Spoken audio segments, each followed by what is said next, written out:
We're going to talk about this piece today, and I've been delaying this one for a little while because it's an interesting uh, narrative, but the composition is just a little bit boring. And I'll talk about why it's boring, but before I do, today you'll see me use something called Portrait Studio, which is a software my team and I developed. And it is available on my store at a very low price. It's not on full price. It may go back to full price. It might be a reverse sale in the summer. It might go back to full price. I'm not 100% sure since it was a pandemic sale. I kept things pretty low on my store for a good while.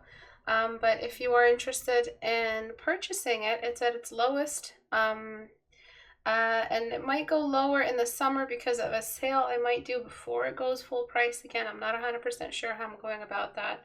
Again, I'm pretty transparent about the way I price stuff, and I'll just feel so guilty putting it back up to 100. But I'll think about it. But it is definitely at the lowest, or some of the lowest price that the prices that it'll be in that it's ever been in. So it's available right now in my store at that price if you are interested in having that software. Brushes are also on that same pandemic sale, so it's nothing is really full price on my website at the moment. The only thing that will be full price, only because I've been working on them and a lot of work goes into them, are my master classes that will be up on my website very soon. So those are educational materials, so they do go up there in price. Average price for the master classes will be like any other master class you find online. It's pretty much a general video thesis of everything I know about portraiture. So it'll be something in the hundreds, low hundreds. And then the price, there's always sales, so there's no need to buy things exactly when they come out and all of that. But that'll be around sometime in the spring. As for announcements in general, there's Patreon if you are interested in supporting even for $1. All of my videos, full-length videos, go up on Patreon. The classes are free to join on Twitch every Tuesday and Thursday at 5 p.m. Eastern Time. And they are available for all patrons, even the $1 patrons. So if you want to support the class, you want to support the community, you learn something here, and you feel it's worth the support, all I ask is for the $1 pledge.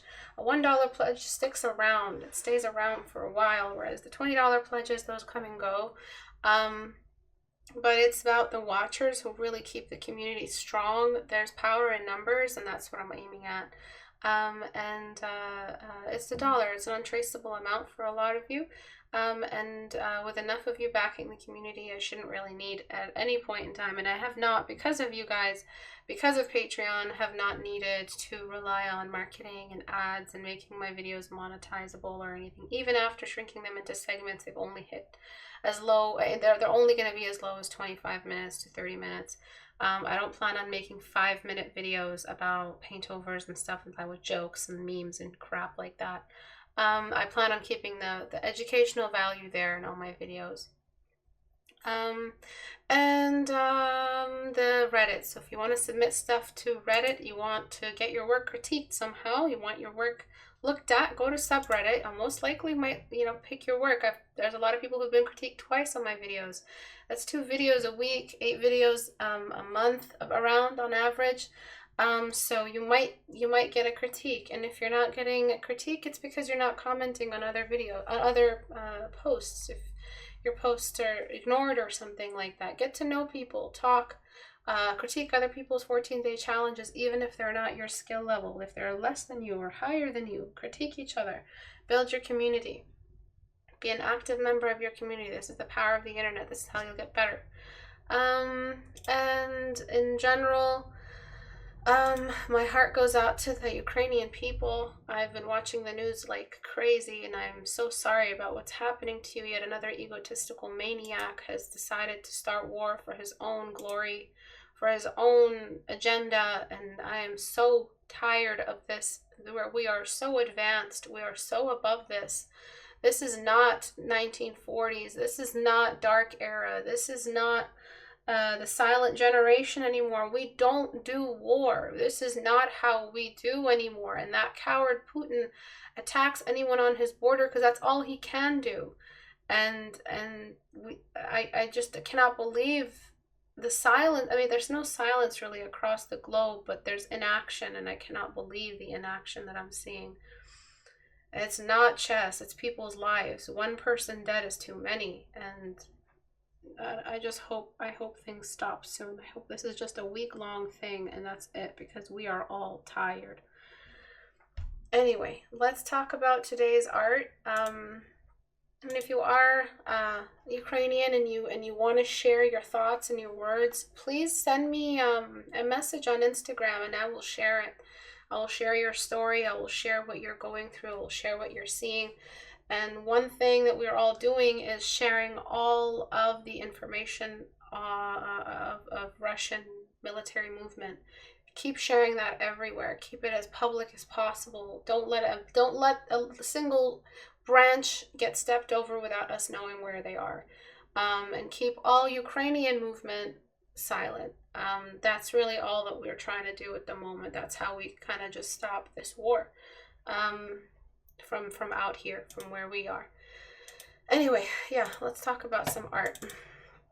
So I'm going to use Portrait Studio to create kind of like a photo bash experience, because I don't have a lot of time today. And I want to keep the same concept, but the issues, let's talk about them before I start cutting this up and going into surgery.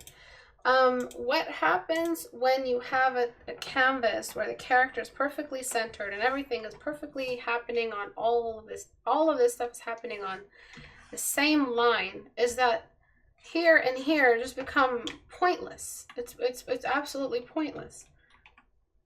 So when is it acceptable to have something like this occur? Well, in movies sometimes, while something is being panned over, or there's a scene and it requires the representation of scale, we will see a little something like this, where I'm sure you've seen this in other movies. You kind of just see a little shrimp, a little light, and he's just going towards the light, and then all of a sudden the camera starts to pan, and then we start seeing the full thing underneath him. So that's when having a vertical event, everything happen along a vertical axis. When the storytelling is vertical. The storytelling is not vertical when we have to take the canvas at face value, meaning we're seeing everything in front of us. How do we apply that vertical storytelling on a fully visible canvas? You can post a video version of your painting, which is a really cool concept, but we can't really do that. So how do we embody these changes? So one thing we have to do is embody the darkness of this scene. So what exactly is happening that we can represent all in a single shot? We have to take that moving, panning camera that showed us this big, gigantic monster filling up the scene with its scale, and take that panning narrative and apply it into a still illustration by making it centered around the character while still engulfing her in some kind of shadow, and associating the whole anglerfish setup, but without placing everything vertically. So the entire sketch really would be this mermaid character is chilling like that. She's got her little anglerfish. She's very big. She's got her, by the way, the anglerfish dangly thing, I don't know what it's called. What is it called? Their lamp. It should be a bit further away from her. It shouldn't be that close up. But it's actually pretty close on the fish, isn't it? But let's just say that she's a bit bigger than the fish. She doesn't have to just move forward. Let's make it a little bit bigger for the cinema aspect of all of this. So we're going to place the light right over here. this is just one of the ways. There's many ways to thumbnail. Because of lack of time, I have to settle on one. We're going to place the shrimp like that. I don't think a shrimp would be the thing attracted to the light, and I don't think these prawns or these shrimps travel, by themselves. I think you should be placing a very beautiful fish that the audience does not want to see die. And then we were going to place her head right there. She's going to have this very ready to attack kind of stance, and then a little bit of a silhouette, and then a pretty fish, and then she goes in to kill it. So it's vertical storytelling, but it's not in the sense where it's vertical. We're seeing the scale, we're seeing the relationship between them, and we're putting it on a flat canvas. So what I'm going to do on Portrait Studio is I'm going to actually pose according to this little design I just made. I'm going to pose the female mannequin, and I'm going to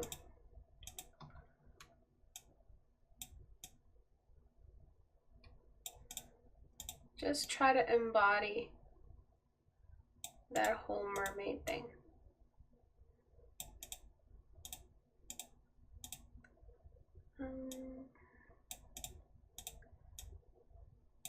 Just placing the legs together, bending one knee back. Because it's a mermaid, I don't really have to worry too much. Even if the legs are overlapping each other, I don't really care, because I'm just letting the legs sit together like that. The butt's completely like disjointed now, but that's okay. That looks great on a drawing as well, because it's a lot more curvature. And I might shrink the lower body, the entire upper body, just so that it's bigger fish, and increase the head size. Tilt everything over, bend everything forward, tilt her head forward. And so she's going to be doing this nice lean, and then the danger kind of comes from her readiness to attack. And I just want to also make her feel a little bit elegant as well, so throwing those wrists up.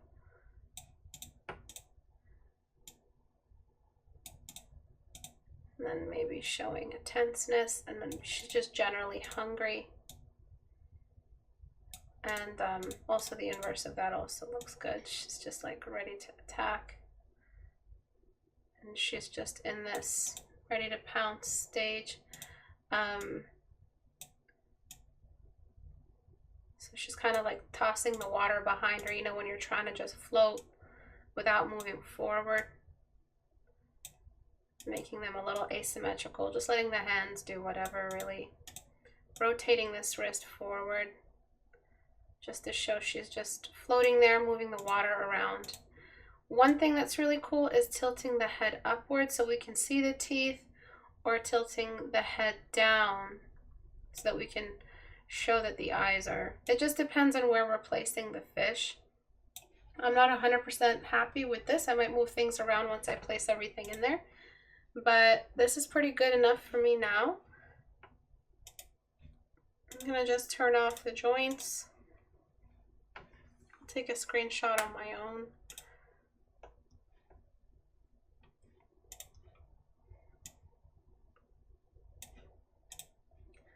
And then we'll move this all over here. So I am gonna photo bash this. And that's another great thing about Portrait Studios. If you are a photo manipulation artist, this is great. This is a godsend for you, because I used to be in that field and it was hell trying to find reference. I used to hand paint the models and stuff, because that was something I could do. But sometimes there were perspectives that kicked my ass, and they were just so hard to pull off. So this is a time saver. Pays for itself if you are working in that field. A lot of people have left that review, which I'm very proud of. And I might reposition her entire head. We'll see what happens with the original piece because this is just a placeholder. I'm still going to bring in pieces from this to apply over. So let's start with this piece. So this, what we want to do is pretty much do the same thing you were doing with the colors and all of that. But I need to construct the mermaid first. You know, most of the Portrait Studio model is gone, but it helped me complete a great deal. I might redo this arm since it's disappearing already. Then I'm going to grab my light, which is why I had to set it up early on, because it's my light source. It's the god of my painting. And it is helping me establish any visibility anywhere at any time. So this is what I'm using to reveal everything.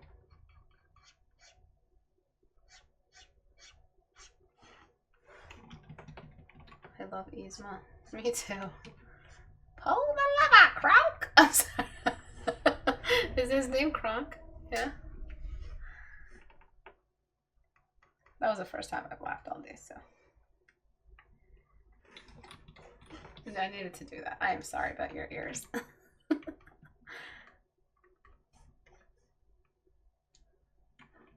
Okay, and then there's the shadow, very, very needed.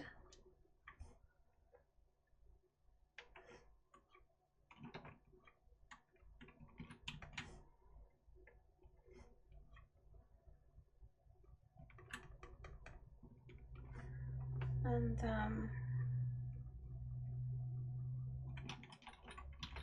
there's also my desire to add, so first of all, why does she need eyelids? So let's get rid of those and let's give her the way cat eyes glow in the dark. You know, those two tiny little glows. They don't really glow, they just reflect any nearby light. That's what I'm gonna do, is add them in like that. Looking directly at the fish, but we bring them down quite a bit. And I'll bring them down as I go. You know, even down to this level is really nice. And they kind of had an internal gradient. Let me show you. So they kind of do something like that.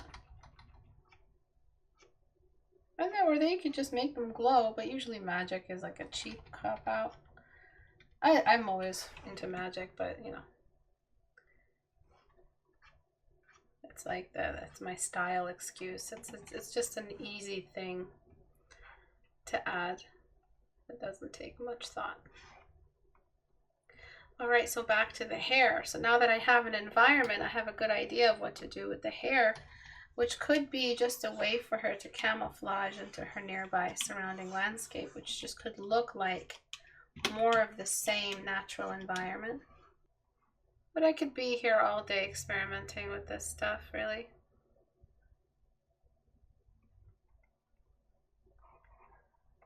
As could you.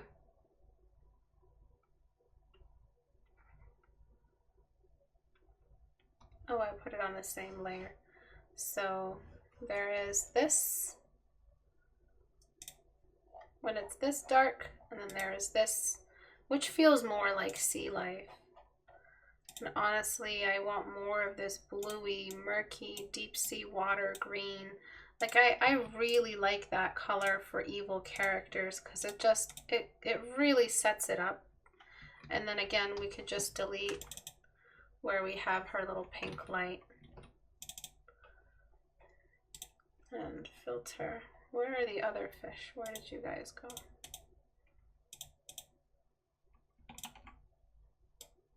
So now they're in the direct foreground. They don't need to be groomed. Alright, so filter, blur, Gaussian blur. Oops. So I use this Portrait Studio model. So this was the original painting. This was the Portrait Studio model Let me link it to you guys. And I was posing the model. I brought the model in. Come on. And basically we're showing a goddess who lives in this terrifying planet, this hostile planet. But obviously she's this amazing goddess. And we filled in everything around her and all that. So that's how you can use Portrait Studio to photo manipulate your way around a painting if you don't have time to finish an entire painting, obviously, or paint an entire figure. Here, this should have been pretty straightforward to draw a silhouette, but nonetheless, I digress. Before, it was a cute drawing in that everything was visible, but it was just everything was visible, and the shrimp was camouflaged in with her character. We didn't see any distinction. There was no space tension. By the time a creature gets this close, they're done for. So when you see the entirety of a monster, you lose all the fear for that monster. Monsters are scarier in the darkness. And so when you show less of a monster, you have more impact. Write that back to me. Thank you everyone for coming to class today. I really appreciate it. If you want your stuff critiqued, if you want Portrait Studio, and you can see how amazing it is, you can go to my store, istebrak.com. Click on the store icon. You can grab your copy. It's as low as it'll ever be, meaning that it might go a little bit lower in the summer, but there's a high chance it'll go full price next year, or early or late this year, because it was just on sale for just taking it easy and not being a greedy capitalist cog. If you want to support me on Patreon, I really encourage everyone to join as $1. It helps keep the community very, very strong. $1 contribution is an untraceable amount, but it's a strong amount when everybody joins. And you may think, oh, somebody else will do it, but I want everybody to do it because it'll just keep us on our feet. It'll keep everything stable. It won't feel like we're at the mercy of whether or not my videos are monetizable or whether or not the channel will be damaged as it is right now. Meaning that I've had to shrink my videos a little bit just so that they can be recommended. Like, I'm not even trying to make monetization money here. Like, I make $100 every 3 months. It's just so the videos are still recommended and my channel can grow, because I want it to grow just for the sake of teaching a lot more people. So that's what I'm trying to do at the moment. So yeah, if you want to join as an apprentice, apprentices is just like a really low pressure environment to create illustrations with. Right now we're in our diagnostic stage, so the first quarter is all diagnosis. You're left alone for a month to just put everything you know into a diagnostic piece, and then I critique it at the end of every month. I critique every piece handed, and even if it's 2 parts. And you take that information with you, and then upon the 3rd month, last month, for March, it'll be a little bit of a diagnostic / narrative assignment, so you'll have a little bit of fun, no more gray stuff. Yeah, if you'd like, it's a much more affordable version than private tutoring, and you still end up with 12 really strong portfolio pieces if you're trying to build a portfolio, but also keep it affordable, but also not stressful, crazy homework every 2 weeks. It's just 1 piece every month. And that's it. Thank you everyone for coming. Follow me on Twitter if you want announcements for after hours. Follow me on Twitch, please. I stream on Twitch now. Go to Reddit and join us if you want your work critique. Click on the little Reddit icon at the top of my website. It's lots of links. Just go to my website. You'll be able to go everywhere. And if you want to start the community 14-day challenge, click on the community tab. It has all the FAQ you need. I'll let you guys go. Thank you everyone for joining. And to all my viewers and fans in the Ukraine, I love you guys. My heart goes out to you. I'm watching the news as if you were all my family. And I hope this horrid monster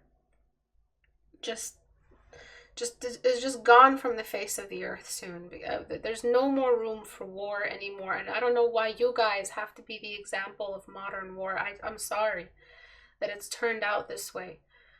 I hope this is all resolved soon. because you guys deserve better. We deserve better. After 2 years of hellish pandemic, we just want peace, and we're thrown from one shit sandwich to another, and it's unfair, and we just want a break. And I'm praying and I'm talking to God as if he's in here with me in this room, and I'm praying for you guys. I wish you all the strength and all the hope and all the faith in yourselves so that you can push this monster out of your land.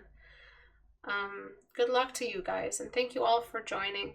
I'll see you guys next week. Bye-bye.